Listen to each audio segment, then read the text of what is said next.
हरे कृष्णा बच्चों, कैसे हैं आप सभी। आशा करते हैं अच्छे होंगे। आप बोलोगे पिछली वीडियो में भी यही बोला था। सर बोलना भी तो यही चाहिए कि आशा करते हैं कि आप अच्छे होंगे, मन लगा के पढ़ रहे हो। अच्छा, पिछले हफ्ते थोड़ा वीडियो आ नहीं पाई बच्चों, वो थोड़ा सी कुछ प्रॉब्लम हो गई थी, इसलिए नहीं आई थी। पर अब आपको रेगुलर जो वीडियोज हैं हमारी वो मिलती रही। जैसे हिस्ट्री का मैं पार्ट थर्ड कवर करा रहा हूँ, और मैथ्स वाले सर ने एक टॉपिक पूरा कवर करा दिया है आपका, वो है रेशियो एंड प्रपोर्शन। उसके बाद अब वो सेकंड वीडियोस डालेंगे आपके लिए रेलवे के हिसाब से, बिल्कुल। अच्छा, आएगी तो हर पेपर में काम, लेकिन अभी फिलहाल रेलवे आ रहा है तो इसलिए हम उस पर काम कर देंगे। तो नेक्स्ट वीडियो मैथ्स की शायद वो आपको ट्रेन पढ़ाएंगे, तो उसके बारे में कंप्लीट वीडियो डालेंगे उसकी, है ना, एडिट करके। तो धीरे धीरे धीरे धीरे जैसा कि आप देख रहे हैं कंटेंट हमारा बढ़ता जा रहा है, इसी प्रकार वो बढ़ता रहेगा और हर एक चीज की पूरी पूरी वीडियो आपके पास आती रहेगी। तो मैं हिस्ट्री का पार्ट थर्ड करा रहा हूँ। इससे पहले मैंने आपको साइंस का एक पार्ट कराया जिसमें मैंने आई आपको कंप्लीट करा के दिया है। अब अगर आप आई पार्ट्स पढ़ेंगे तो वहां से आप कवर कर सकेंगे पूरा का। तो हर एक टॉपिक को हम धीरे धीरे सब चीज पूरी करवा देंगे बहुत आराम से। अगर आप रेगुलर बने रहेंगे तो सब चीज आपको आराम आराम से बहुत अच्छे ढंग से पूरी कवर हो जाएगी। ठीक है बच्चों। तो आज जो हम बात कर रहे हैं वो कर रहे हैं पार्ट थर्ड। अब आप देखना, जो मैंने यहाँ पे इमेज लगा रखी है पहले ही, एंशिएंट हिस्ट्री पार्ट थर्ड। और जैसे हमारे कोचिंग का नाम है श्री चैतन्य कंपटीशन पॉइंट। एक तो मैंने यहाँ पाषाण युग लिखा हुआ है। अगर आपको पाषाण युग नहीं दिख रहा होगा तो ये व्यक्ति जरूर दिख रहा होगा। मैं थोड़ा बड़ा करके दिखा रहा हूँ इस इमेज को, फिर मैं बताऊंगा कि मैं आपको क्या कराने वाला हूँ। तो यहाँ पर इस पाषाण युग में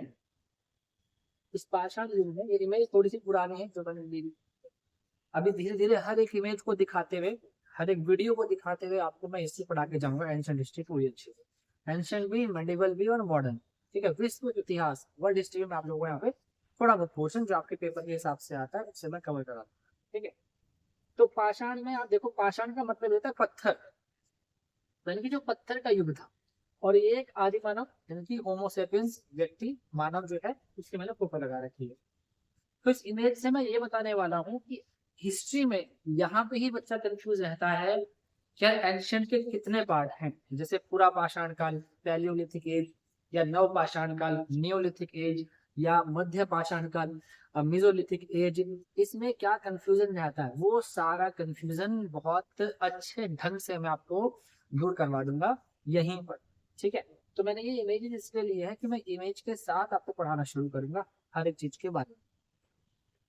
तो जैसे आप देख रहे हैं ये पाषाण काल की इमेज एक ले रखी है, पाषाण युग में, इसमें पत्थरों के बारे में, यानी कि जो पाषाण युग था उसमें सिर्फ और सिर्फ हमें किसका ज्ञान हुआ, लगभग लगभग पत्थरों का ज्ञान हुआ।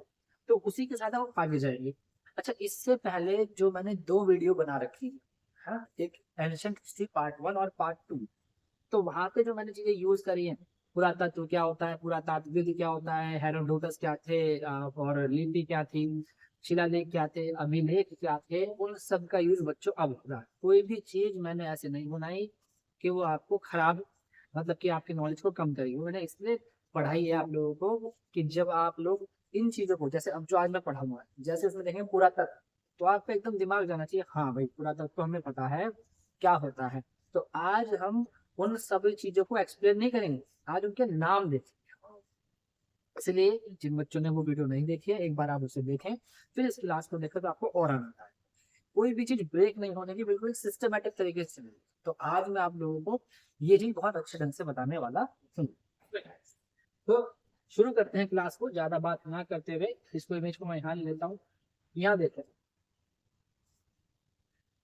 जो हमारे मनुष्य हैं, यानी कि जो हम लोग हैं, हमारा विकास कैसे हुआ, किस काल में हुआ, और किस किस स्थिति से हम गुजरे हैं, उन सब चीज पे हम यहाँ डिस्कस करते हुए जाएंगे। जैसे यहाँ लिखा हुआ है मैंने, ये जो सबसे पहला ऑस्ट्रेलोपिथेकस ऑपरेशंस, मतलब कि एक मिनट होल्ड कर,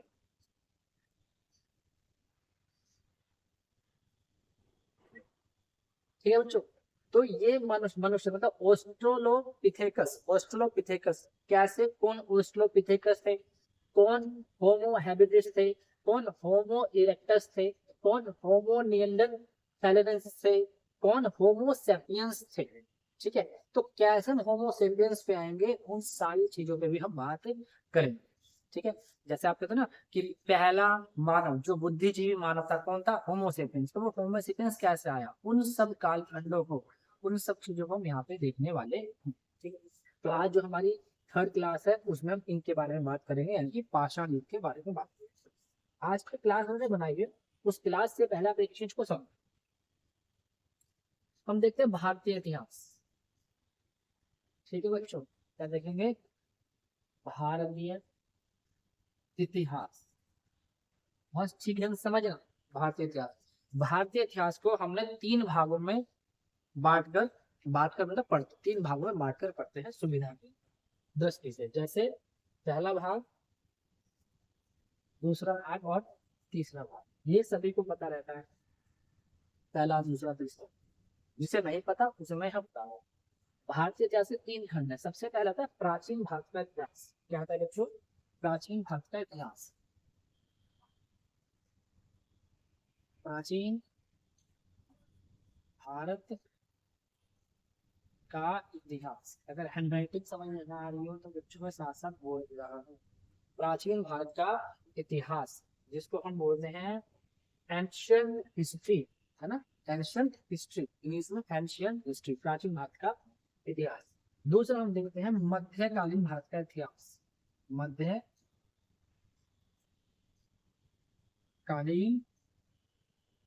भारत का इतिहास, इसको बोलते हैं medieval history of India, ancient history of India, medieval history of India. तीसरा हम बच्चों देखते हैं आधुनिक भारत का इतिहास। इसका आधुनिक भारत का इतिहास, आधुनिक भारत का इतिहास, मॉडर्न हिस्ट्री ऑफ इंडिया। प्राचीन भारत का इतिहास, मध्यकालीन भारत का इतिहास और आधुनिक भारत का इतिहास। Ancient history of India, medieval history of India and modern history of India. इन तीनों भागों को हम बहुत अच्छे ढंग से देखेंगे किस भाग में क्या है। जैसे समझिए, प्राचीन भारत के इतिहास में हम स्टार्ट करते हैं पाषाण काल से। पाषाण का मतलब होता है बच्चों स्टोन एज से। पाषाण मतलब ही होता है पत्थर। तो ध्यान से सब लोग नहीं तो देखना बहुत अच्छे ढंग से। प्राचीन भारत के इतिहास को हम स्टार्ट करते हैं पाषाण युग से। पाषाण युग से, अभी यहीं पे ध्यान देना। इसके बाद मैं आपको सारे डायग्राम दिखाने वाला हूँ, हर एक चीज के मैंने डायग्राम बना रखे हैं, उस डायग्राम से मैं सारी चीज कवर कर। तो पाषाण युग से हम स्टार्ट करेंगे, और पाषाण युग से स्टार्ट करके हम प्राचीन भारत के इतिहास में गुप्तोत्तर काल तक है। कहाँ तक आएंगे बच्चों, गुप्तोत्तर काल। सही है, अब गुप्तोत्तर काल तक आ जाएंगे यहाँ पर। और गुप्तोत्तर काल के बाद से लेकर के हम कहाँ तक पहुंचेंगे, मुगल्स तक पहुंचेंगे। तो गुप्तोत्तर काल से लेकर मुगल तक जो हम देखते हैं वो देखते हैं बच्चों मध्यकालीन भारत के इतिहास। तो यहाँ हम पढ़ेंगे, मैं इसे यहाँ लिख रहा हूँ, गुप्तोत्तर। अगर हैंडराइटिंग ना समझ में आ रही हो तो मैं बोल दे रहा हूँ गुप्तोत्तर। गुप्तोत्तर से लेकर के आप आ जाएंगे यहाँ पे मुगल्स तक। कहाँ तक, मुगल। कौन मुगल है, कैसे नाम पड़ा, सब चीज बताएंगे धीरे धीरे, जब जिस टॉपिक पे आएंगे तब बात। अभी फिलहाल तीनों चीजों को समझ। पाषाण युग से गुप्तोत्तर काल, गुप्तोत्तर से मुगल काल, यानी गुप्तोत्तर काल से स्टार्ट करके गुप्तोत्तर, दैट मींस गुप्तोत्तर का एंड वाला जो हिस्सा रहता है वहां से स्टार्ट है हमारा मध्यकाल। और फिर मध्यकाल में हम देखेंगे मोहम्मद बिन कासिम कैसे भारत में जो विदेशी थे वो किस प्रकार आए, जैसे मोहम्मद बिन कासिम है ना, और महमूद गजनबी, मोहम्मद टूरी, इनका क्या कालक्रम है, कैसे कैसे आए, कब तराइन का पहला युद्ध हुआ, कब तराइन का दूसरा युद्ध हुआ, कैसे पानीपत का पहला युद्ध हुआ, कैसे पानीपत का दूसरा युद्ध हुआ, किस प्रकार से तीसरा युद्ध हुआ, कैसे 1757 की क्रांति हुई, कैसे 1857 की क्रांति हुई, कैसे 1757 प्लासी की बैटल हुई। इन सब चीजों पे हम अच्छे ढंग से बात करते हुए चलेंगे। इसके बाद मुगल काल के बाद फिर हम कहाँ पर आते हैं, आधुनिक भारत में। तो मुगल काल का अंत और अंग्रेजों की स्टार्टिंग वो कहाँ देखते हैं हम, आधुनिक भारत में। तो आधुनिक भारत में हम चलेंगे मुगल काल के अंत से लेकर, तो दिख रहा है यहाँ तक का, देख लो एक बार सब बच्चे, है ना। मुगल काल से, मुगल काल से लेकर के हम आपको पढ़ाएंगे यहाँ मुगल काल के अंत से, 1947, 1947 जब आजाद का। तो एक बार आप मेरी बात को समझे ध्यान से, हमने क्या करा, इतिहास को 3 भागों में बांट के पढ़ना है। प्राचीन भारत का इतिहास, मध्यकालीन भारत का इतिहास और आधुनिक भारत का इतिहास।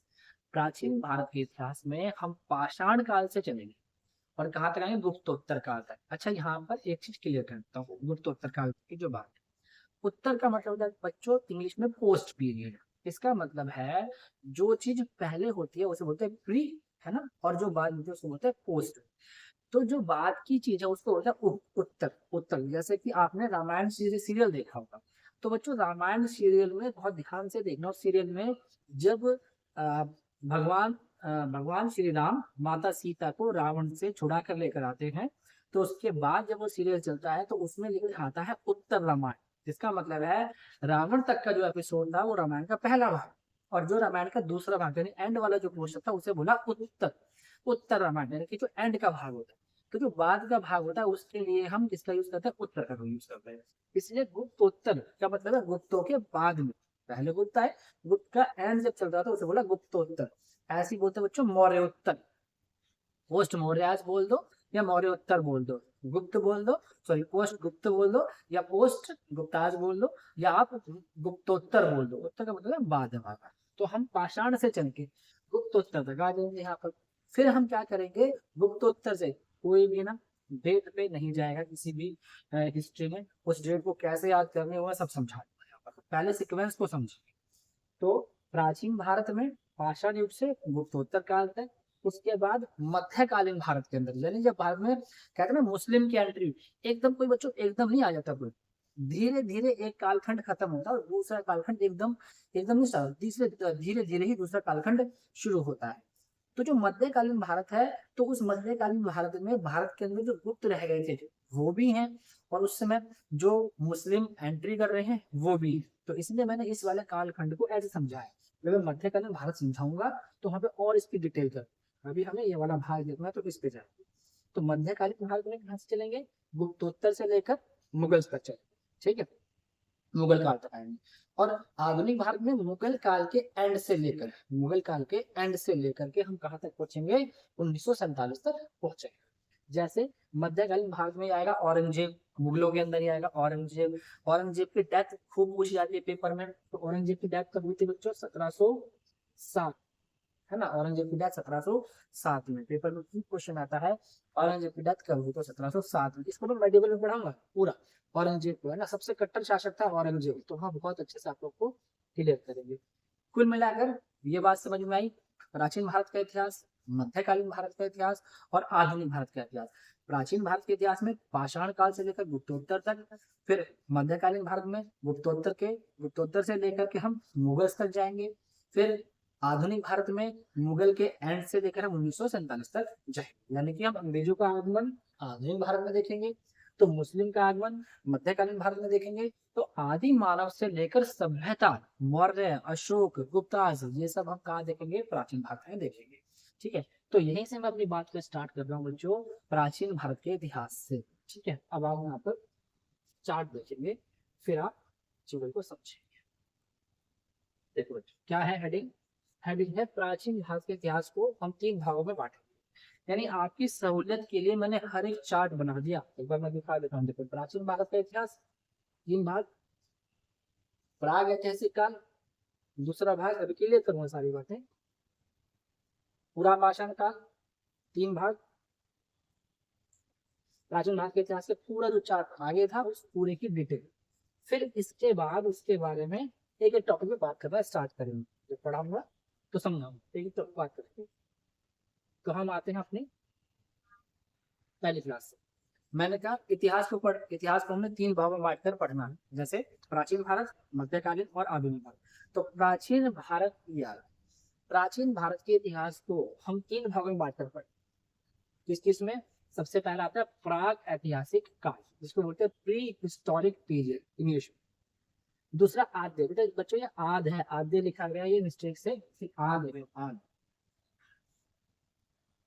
ये है, ये आद ऐतिहासिक काल, आद ऐतिहासिक काल, जिसको बोलते हैं हम प्रोटो हिस्टोरिक पीरियड, और ये है हिस्टोरिकल पीरियड, ऐतिहासिक काल।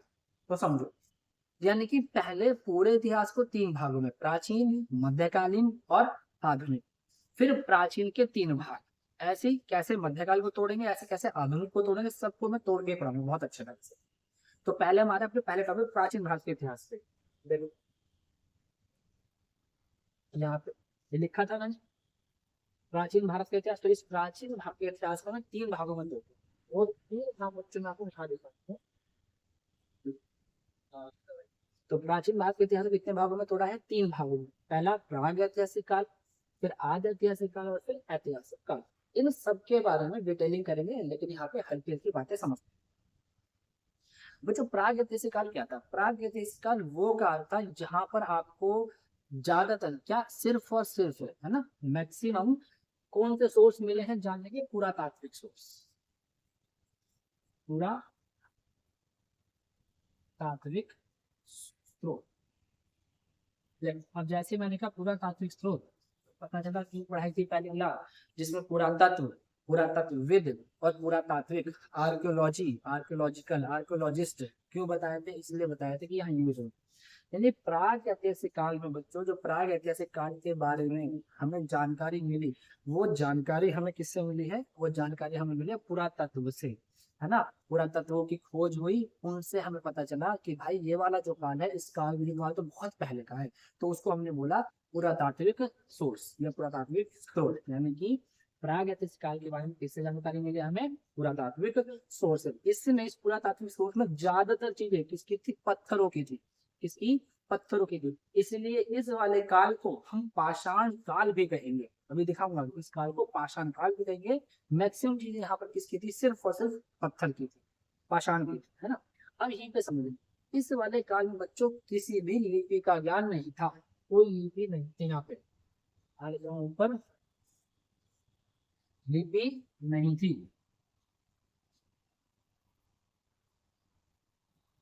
लिपि नहीं थी। इसका मतलब है यहाँ सिर्फ पत्थर के औजार, पत्थर से बनी चीजें मिली आपको, कोई भी लिखावट नहीं मिली। यानी प्राग ऐतिहासिक काल में कोई लिपि का आविष्कार नहीं हुआ था, कोई भी लिपि के बारे में नहीं जानता। हाँ, बिल्कुल आदि मानव वाला जीवन था, जो मैं अभी आपको स्टार्टिंग में इमेज दिखाई थी ना, कैसे होमोसेपियंस बने। तो होमोसेपियंस किस कालखंड में आए उसको बताऊंगा। पहले एक बार चार्ट को समझ लो, किस कालखंड को क्या नाम दिया। तो प्राग ऐतिहासिक काल सबसे स्टार्टिंग का काल था। इसका समय क्या है अभी थोड़ी देर में डिस्कस करता हूँ, पहले समझो प्राग आदि ऐतिहासिक काल। इस वाले ऐतिहासिक काल में बच्चों समझो, पत्थर के औजार तो मिले, जैसे यहाँ पत्थर के औजार मिले हैं और कुछ नहीं मिला, यहाँ पर पत्थर के औजार तो मिलेंगे, लेकिन यहाँ पे लिपि भी अवेलेबल हो गई, यानी कि स्क्रिप्ट, कुछ लिखावट भी मिली, यहाँ पर लिपि भी मिलनी बच्चों शुरू हुई। आज ऐतिहासिक काल में लिपि भी मिलनी शुरू हुई, लेकिन इस लिपि को यहाँ पढ़ा नहीं जा सका। वेरी इम्पोर्टेंट, पढ़ा नहीं जा सका। तो आद्य ऐतिहासिक काल में बच्चों हम लिपि को नहीं पढ़ सके, लेकिन लिपि का आविष्कार यहाँ पे हो चुका था, लिपि यहाँ आ चुकी थी, खबर आ चुकी थी, पर हम उसको पढ़ नहीं पाए। तो ये था आद्य ऐतिहासिक काल। यहाँ कोई लिपि नहीं, सिर्फ पाषाण के हथियार, पत्थर के औजार हथियार ये मिले। यहाँ पर पत्थर के औजार तो मिले, लेकिन यहाँ पे लिखावट मिली, पर उस लिखावट को पढ़ा नहीं जा सका। उसके बाद आता है ऐतिहासिक काल।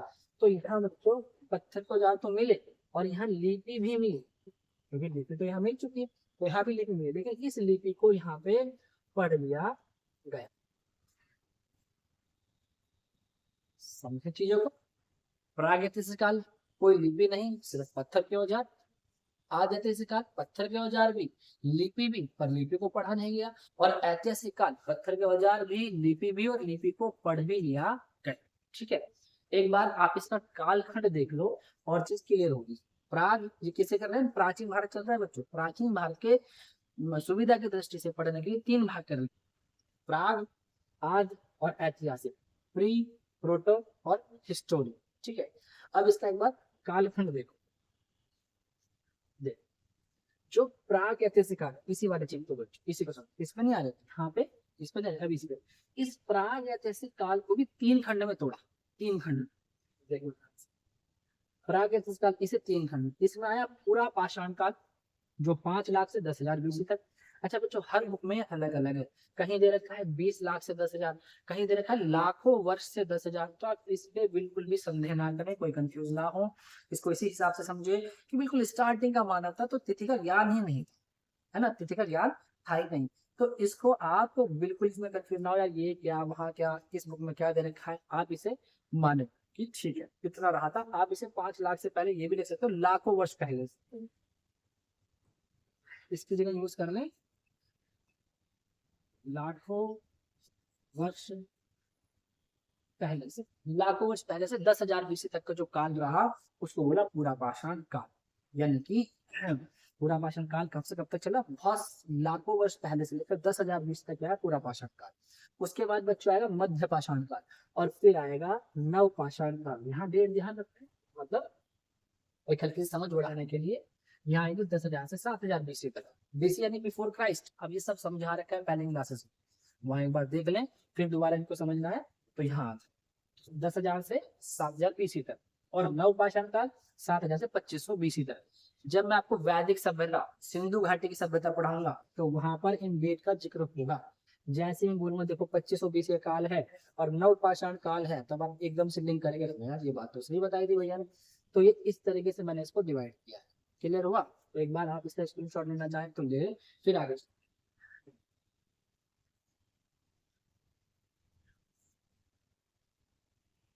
तो बच्चों समझ में आया?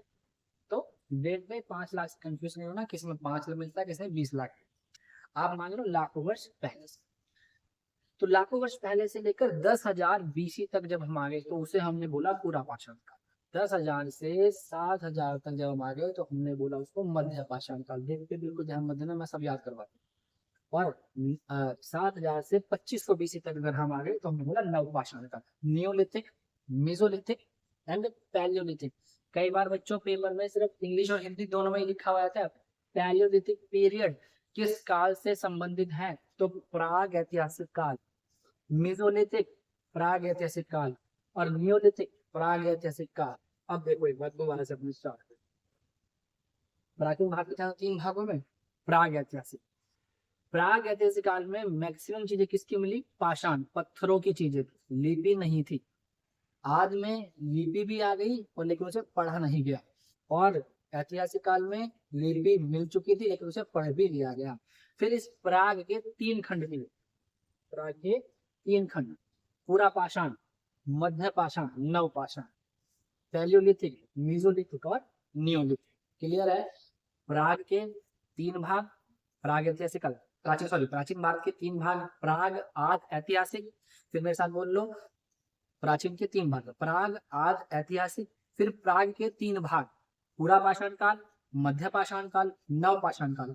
पूरा पूरा मतलब बच्चों पुराना, और पाषाण मतलब पत्थर, यानी कि बहुत पुराने पत्थर का जो समय था, पूरा पाषाण काल। फिर इस पूरा पाषाण काल के बच्चों 3 खंड कर। अब देखो पूरा पाषाण काल लाखों वर्ष से 10,000 तक, अगर इसके 3 खंड करूंगा तो वो 3 खंड 10,000 तक सिमटेंगे, 10,000 तक। इसी का 3 भाग कर रहा हूँ, इसके 3। देखो पूरा पाषाण काल को भी 3 भागों में बांटा है। निम्न पूरा पाषाण काल, लोअर पैलियोलिथिक, 5 लाख लाखों वर्ष पहले से 50,000 तक। फिर मध्य पूरा पाषाण काल, पूरा आ रहा है दैट मीन्स पूरा पाषाण काल कहीं चल रहा है, मध्य पूरा पाषाण काल, मिडल पैलियोलिथिक एज, 50,000 से 40,000 तक। और फिर उच्च पूरा पाषाण काल, 40,000 से 10,000 बीसी तक। समझ में आया बच्चों? 40,000 से 10,000। तो आगे ना पूरा पाषाण काल हमने 10,000 तक देखा था, लाखों वर्ष पहले से 10,000 तक।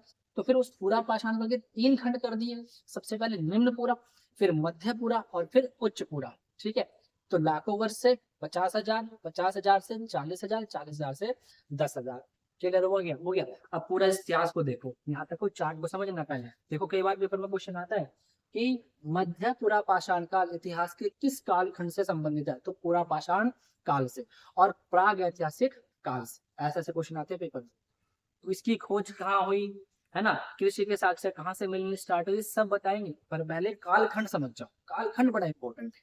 फिर नेक्स्ट क्लास उसी में बताएंगे, हर एक कालखंड पे बात करते करते और वहां पे क्या क्या चीजें मिली है उस पर बात करते करेंगे। समझ में आ रहा है? आ गया। अब देखो एक बार से दोबारा यहाँ तक का फिर देखना, ये बार बार बच्चों इसलिए दिखा रहा हूँ कि माइंड में सेट हो जाए चीजें आप लोग। इतिहास को 3 भागों में, प्राचीन भारत का इतिहास, मध्यकालीन और आधुनिक इतिहास। प्राचीन भारत के इतिहास में पाषाण से लेकर गुप्तोत्तर तक, मध्यकालीन भारत में गुप्तोत्तर से लेकर मुगल तक, और आधुनिक भारत में मुगलों के बाद से एंड से लेकर के 1947 तक। प्राचीन भारत के इतिहास में 3 भाग में प्राग ऐतिहासिक काल था, फिर उस प्राग ऐतिहासिक काल के 3 खंड के, पूरा पाषाण, मध्य पाषाण, नव पाषाण। फिर उस पूरा पाषाण काल के 3 भाग के निम्न पूरा, मध्य पूरा और उच्च पूरा। जो ये देखो यही तो बताया था आप लोगों को। प्राचीन भारत इतिहास के 3 भागों में प्राग ऐतिहासिक क्या था, इसमें पाषाण मतलब पत्थर के औजार थे, कोई लिपि नहीं थी। आदि में औजार तो थे, लिपि भी आ गई और लिपि को पढ़ भी लिया तो सभी पढ़ा नहीं गया। और ऐतिहासिक में लिपि भी मिल गई और लिपि को पढ़ भी लिया गया। में वेरी वेरी इंपॉर्टेंट है, यहाँ लिपि भी आ गई है, उस लिपि को पढ़ भी लिया जाए। यहाँ लिपि आ तो गई लेकिन उसे पढ़ा नहीं, यहाँ पढ़ लिया गया। और वहां तो लिपि थी नहीं, वहां तो सिर्फ पत्थर के चीजें ही थी, इसलिए उसे पाषाण। ठीक है, तो ये फिर इस प्राग के 3 खंड की, पूरा पाषाण, मध्य पाषाण, नव पाषाण। फिर इस पूरा पाषाण के 3 खंड की, निम्न पूरा, मध्य पूरा और उच्च पूरा। ये इसके डेट दिखा रहे हैं। जो आपका पूरा पाषाण काल था वो 5 लाख से लेकर 10,000 तक दिखा रहे थे, यानी लाखों वर्ष पहले से लेकर 10,000 तक आ रहा था। तो उसी को 10,000 तक कैसे कैसे इस हिसाब से 50, 40 और 10। ठीक है, अब इन सबका एक चार्ट देखे थे, ये तो पढ़ा मैंने आप लोगों को। प्राचीन भारत के इतिहास को 3 भागों में बांटकर पढ़ा था। प्राग ऐतिहासिक काल, कोई लिपि नहीं थी, सिर्फ और सिर्फ पत्थर के औजार। अभी से कालखंड आज ऐतिहासिक काल, पत्थर के औजार भी थे, लिपि भी थी, लेकिन पढ़ नहीं पाए। ऐतिहासिक काल, पत्थर के औजार भी आ गए, लिपि भी आ गई और इसे पढ़ भी लिया गया। प्राग ऐतिहासिक काल के 3 खंड है, पूरा पाषाण काल, मध्य पाषाण काल और नव पाषाण काल। जो प्राग ऐतिहासिक काल था लाखों वर्ष से लेकर 10,000। ठीक है, अभी मैंने इसका नहीं बताया, इसका नहीं बताया। लाखों वर्ष से लेकर आप ऐसे मानना कि लगभग 6,000 या 10,000, है ना। फिर इसी प्राग, अब इसके मतलब कालखंड लिखवा दूंगा तो वहां के लिए होते हैं। फिर प्राग ऐतिहासिक काल के 3 खंड, पैलोलिथिक, ये विषय बताया था। इसके 3 खंड, पैलोलिथिक, मेसोलिथिक या न्यूलिथिक, पूरा पाषाण काल, मध्य पाषाण काल, नव पाषाण। फिर पूरा के भी 3 भाग कर देते, निम्न पूरा, मध्य पूरा और उच्च पूरा। समझ में आया बच्चों? इस वाले चार्ट का एक बार पहले स्क्रीनशॉट लो, फिर मैं इसके हम कालखंड लिखता हूँ, तब आपको बहुत अच्छे से और चीज समझ में, इसका स्क्रीनशॉट लो।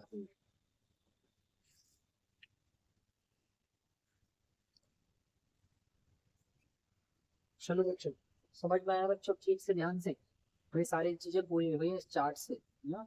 अब एक बार मैं आपको अगर इसके कालखंड बताना शुरू करूँ तो आप देखो, आपको चीजें क्लियर होती चलो। प्राचीन, एक बार मैं दोबारा बोल रहा हूँ, प्राचीन भारत के इतिहास को 3 भाग में तोड़ा।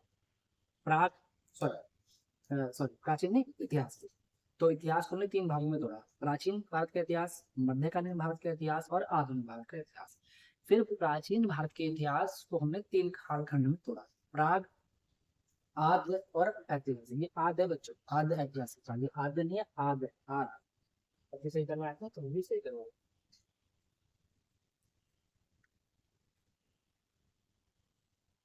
आद्य ऐतिहासिक, ठीक है। प्राग, वो तो ध्यान देना, प्राचीन चल रहा है, पहला वाला टॉपिक लिया। प्राग, आद्य और इसके कालखंड जरा यहीं पे सब।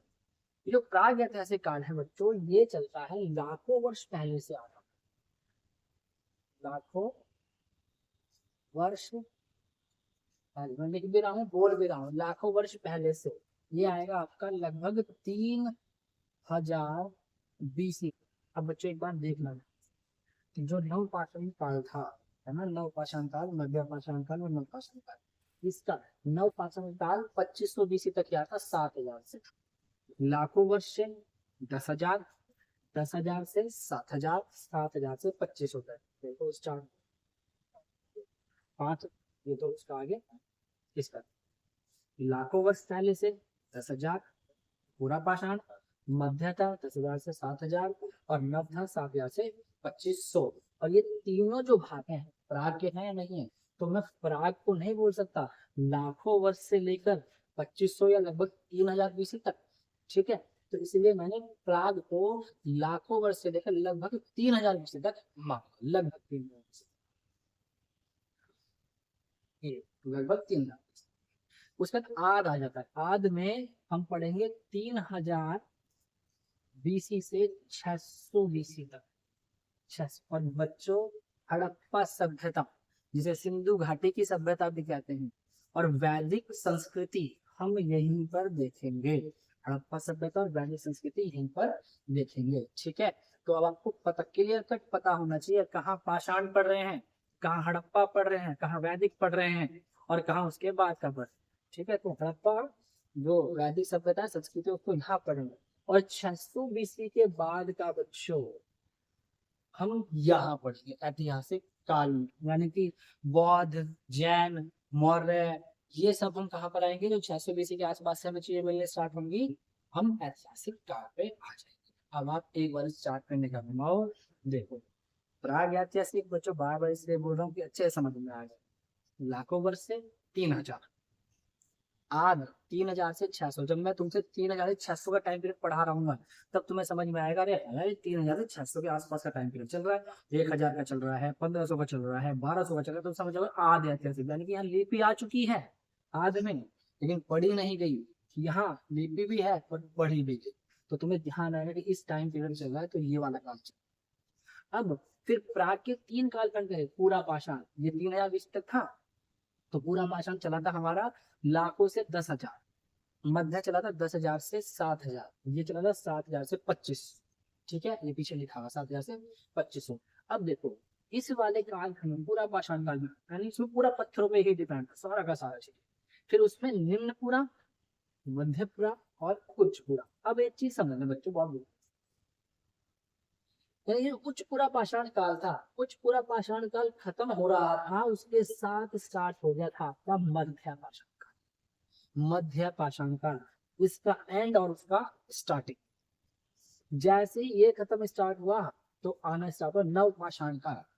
और जब नव पाषाण काल का एंड हो रहा है तो ये लिंक हो रहा है आपका आद ऐतिहासिक काल से बच्चों। इसका मतलब है पाषाण काल का एंड हो रहा है, लिपियां समझ में आने स्टार्ट हो रही हैं, और लिपियां मतलब कि लिपियां मिलनी स्टार्ट हो रही हैं। तो वो कैसा काल था, अब इन दोनों के बीच का वो काल रहा कि भाई हम लिपि की तरफ अग्रसर होते चले गए। तो नव पाषाण काल के बाद का और आद ऐतिहासिक स्टार्टिंग का, इसका अंत चल रहा है तो उसका स्टार्टिंग हो रहा है आद ऐतिहासिक काल। इसलिए यहाँ पे हमें लिपि दिखाई देने लग गई, इसलिए यहाँ सभ्यता दिखाई देने लग गई। यानी कि जहां पर पत्थरों पे आदि मानव जी रहा है, वो आदि मानव धीरे धीरे कैसे उसने आग जलाने सीखी, कैसे उसने हथियार बनाने सीखे, कैसे उसने घर बनाने सीखे, किस तरीके से वो सभ्य होना शुरू हुआ, तो वो नव पाषाण काल से वो दौर शुरू हो जाता है। और उसके साथ हम देख लेते हैं आद ऐतिहासिक काल को, इसलिए हम यहाँ पढ़ेंगे हड़प्पा सभ्यता या सिंधु घाटी की सभ्यता।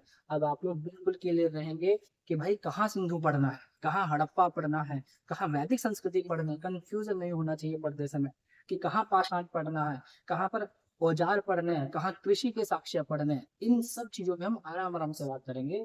पहले आपको एक चार्ट क्लियर होना चाहिए कि कहाँ पर क्या चीज है। अब यहाँ पर क्लास तो खत्म होती है, जो नेक्स्ट क्लास होगी उसमें हम इनकी एक एक चीज पर डिटेल करके चलेंगे। एक बार फिर से मैं पूरा बताता हूँ। इतिहास के मैंने 3 भाग किए थे, प्राचीन, मध्यकाल और आधुनिक। फिर प्राचीन के मैंने 3 भाग किए थे, प्राग, आद और ऐतिहासिक। प्राग में मैंने बताया था सिर्फ पत्थर की ही चीजें मिली थी, वहां पे कोई लिपि नहीं थी। फिर आद में मैंने बताया पत्थर की भी चीजें मिली, लिपि भी मिली, लेकिन लिपि को पढ़ा नहीं गया। फिर उसके बाद मैंने ऐतिहासिक काल में बताया कि पत्थर के औजार भी मिले, लिपि भी मिली और लिपि को पढ़ भी लिया गया। यहाँ तक हुआ। फिर प्राग ऐतिहासिक काल के 3 खंड कर, प्राग सॉरी जो कहा था हमारा, हाँ प्राग ऐतिहासिक काल के 3 खंड की। कौन कौन से, पूरा पाषाण काल, मध्य पाषाण काल, नव पाषाण काल। यानी कि जब वो प्राग ऐतिहासिक काल में पाषाण काल ही बोल रहे हैं, तो पाषाण काल जब बोल रहे हैं तो पत्थर की चीजें देखनी चाहिए, इसलिए उसके 3 खंड कर दिए, पूरा पाषाण, मध्य पाषाण और नव पाषाण। फिर इस पूरा पाषाण काल में भी और डिटेल में चले गए तो निम्न पूरा, मध्य पूरा और उच्च पूरा, लोअर पैलोलिथिक, मिडिल पैलोलिथिक और अपर पैलोलिथिक। अच्छा बच्चों, कई बार क्वेश्चन कैसे बनता है देखो कि मध्य पूरा पाषाण काल किस काल खंड से संबंधित है। अब ऑप्शन में आता है प्राग ऐतिहासिक काल, आदि ऐतिहासिक काल और ऐतिहासिक काल। अब आपको क्लियर है भाई मध्य पूरा पाषाण काल है तो पूरा पाषाण काल से संबंधित, और पूरा पाषाण काल प्राग संबंधित है तो प्राग ऐतिहासिक काल। फिर बन जाएगा नव पाषाण काल किससे संबंधित है, प्राग ऐतिहासिक काल। फिर बन जाएगा निम्न पूरा पाषाण काल किससे संबंधित है, पूरा पाषाण काल। फिर बन जाएगा मध्य पाषाण काल किससे संबंधित है, प्राग ऐतिहासिक काल। ऐसे समझो, क्लियर हुआ बच्चों। तो यहाँ पर हमारी क्लास पूरी होती है।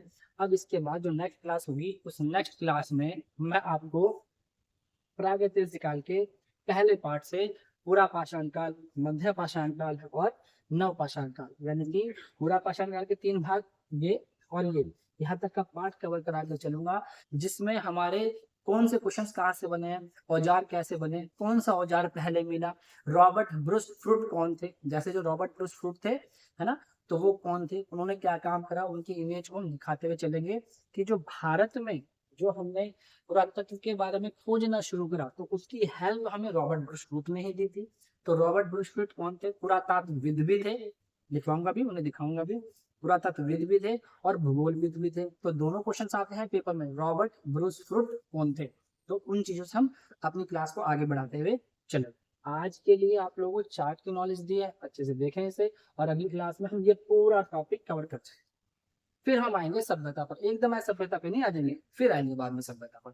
तो इस वाली क्लास में ही मैं आपको बताता चलूंगा कैसे कैसे मानव का उदय हुआ, कैसे मानव आया, कैसे मानव ने आग जलाने सीखी, कैसे मानव ने हथियार बनाने सीखे, कैसे महिलाओं को घर पे रखना शुरू किया, किस प्रकार से गोधुली क्या होती है, कैसे बोलते हैं, उसका क्या काम, मतलब कि नाम कैसे पड़ा। छोटी छोटी बड़ी इंटरेस्टिंग चीजें हैं कि मानव शिकार पे जा रहा है, सोचो डर लगा तो पत्थर उठा लिया, पत्थर से उसने शिकार करना चाहा लेकिन पत्थर से ठीक शिकार नहीं हो पाया, तो उसके दिमाग में आया भाई इससे थोड़ा सा पैना किया जाए, तो उसने पैना करना शुरू करा। कैसे कैसे उसने खाद्य संग्राहक का जीवन जिया, कैसे उसने घुमक्कड़ी का जीवन जिया, ये सारी चीजें कहाँ पर आएंगी, यही पूरा पाषाण काल के साथ। तो अगली क्लास में हम इससे आगे चलते हैं। उम्मीद करता हूँ बच्चों आपको समझ में आया होगा। अगर कोई चीज समझ में नहीं आई हो तो आप मुझे कमेंट में लिख के भेजिए, और अब से क्लास आपको रेगुलर मिलेगी, है ना। जैसे हिस्ट्री है, हिस्ट्री और मैथ्स क्लास आपको रेगुलर आएंगी, एक एक टॉपिक पूरा होता चलेगा, धीरे धीरे हम सब चीज पे कवर करते चलेंगे। आप देखो समझते हो, एकदम से कोई पूरी नहीं, धीरे धीरे ही सारी चीजें होती। तो आप लोगों को जो पढ़ाएंगे वो बहुत अच्छे से समझाएंगे, और आपके जो क्वेश्चन है पेपर में वो भी क्लियर होंगे, साथ ही आपकी नॉलेज भी अच्छी होगी, है ना। और जो डाउट रहे आपको इस चीज में तो बच्चों कमेंट में लिख करके आप मुझे बता सकते हैं। चलो, हरे कृष्णा, धन्यवाद, थैंक यू। पढ़ते रहें, अच्छे से मेहनत करते रहें, और बने रहें रेगुलर हमारे साथ। आपको आगे और अच्छी अच्छी चीजें मिलने वाली है और इंटरेस्ट आएगा इसमें, खूब मजा आएगा इस चीज को पढ़ने में, कहीं से कहीं भी कोई प्रॉब्लम नहीं होगी। अगर कोई भी दिक्कत होगी तो मैं बार बार बोल रहा हूँ कि आप मुझे वो कमेंट बॉक्स में लिख के बता दें। हरे कृष्णा बच्चों।